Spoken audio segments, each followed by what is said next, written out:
सुप्रभातम बच्चों। पिछले वीडियो में हमने द्विज जो है वो ब्रह्मांजलि कैसे करें उसके बारे में पढ़ा।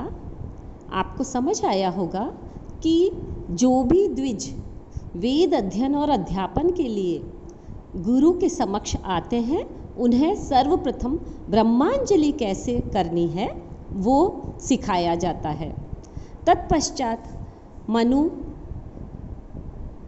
कहते हैं कि जो अध्यापन की विधि है वो क्या हो और वेद अध्ययन की विधि कैसी हो, इन श्लोकों में स्पष्ट करते हुए मनु कहते हैं, अध्येष्माणं तु गुरुः नित्य कालम अतंद्रितः अधीश्व भो इति ब्रूयात् विरामः अस्तु अति चारमेत।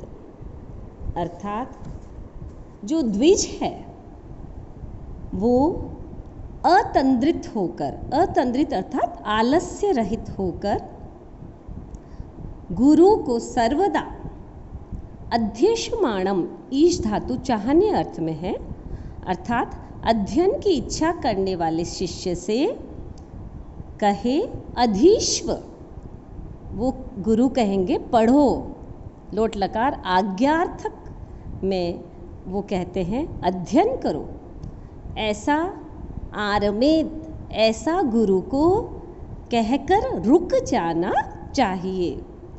अन्वय है अतंद्रितः तु गुरुः नित्य कालम अध्येष्यमाणं भो अधीश्व इति ब्रूयात् विरामः अस्तु इति च आरमते। गुरु को भी आलस्य रहित होकर अध्यापन करना चाहिए। जब ब्रह्मचारी अध्ययन की कामना से गुरु के चरण स्पर्श करे और उत्तराभिमुख होकर बैठ जाए, तब गुरु पाठ का आरंभ करते हुए शिष्यों से कहे कि आप लोग अध्ययन करो, और जब पाठ समाप्त हो जाए तब गुरु ऐसा कहे कि अब पाठ समाप्त हो रहा है, अब आप सब रुक जाएं, अर्थात अध्यापन कार्य समाप्त इस प्रकार से गुरु को करना चाहिए। इसी प्रकार जो वेद अध्ययन की विधि है वह किस प्रकार हो, ऐसा मनु कहते हैं, ब्राह्मणः प्रणवम कुर्यात् आदावन्ते च सर्वदा स्त्रिवत्य ओंकार कृतं पूर्वं पुरस्ताच्च विशीर्यति। अर्थात ब्रह्मणः वेदों को कहा गया कि वेद के आदौ अर्थात प्रारंभ में, अन्ते च यानी और अंत में सर्वदा सदैव प्रणवम कुर्यात्, प्रणव कहा जाता है ओम को, अर्थात विद्यार्थियों को सर्वप्रथम ओम का उच्चारण करना चाहिए, विद्या आरंभ के प्रारंभ में भी और पाठ के समाप्त हो जाने पर भी ओम का उच्चारण करना चाहिए। क्योंकि अनोंग कृतम पूर्वम, ओंकार का उच्चारण न करने से पूर्व यदि विद्यार्थी स्त्रयति, यदि वह पाठ पढ़ता है तो पश्चात च विशीर्यति, तो उसका पूर्व का पाठ नष्ट हो जाता है और आगे का पाठ याद नहीं होता है।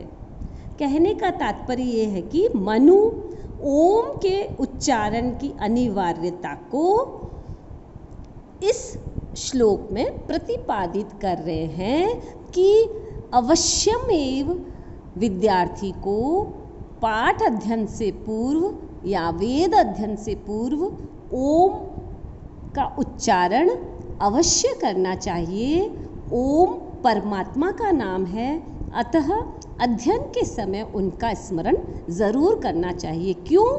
क्योंकि यदि वह वेद अध्ययन करता है और उसने ओम का उच्चारण नहीं किया है तो मनु का ऐसा कहना है कि पूर्व में अध्ययन किया हुआ वेद का ज्ञान नष्ट हो जाता है तथा अध्ययन करने पर भी आगे का पाठ याद नहीं होता। अतः ओमकार अर्थात प्रणव का उच्चारण अवश्य ही करना चाहिए, ऐसा मनु कहते हैं। इसके अंतर्गत आप व्याकरण में अतंद्रितः शब्द लिख सकते हैं, जिसमें नए तत्पुरुष समास है, न तंद्रितः इति अतंद्रितः।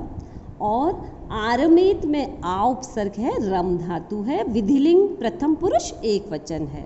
स्त्रवती में स्त्रु मतों पर प्लस तिप, लट लकार प्रथम पुरुष एक वचन है। और विशर्यति में वी उपसर्ग श्री धातु तिप प्रत्यय लट लकार प्रथम पुरुष एक वचन।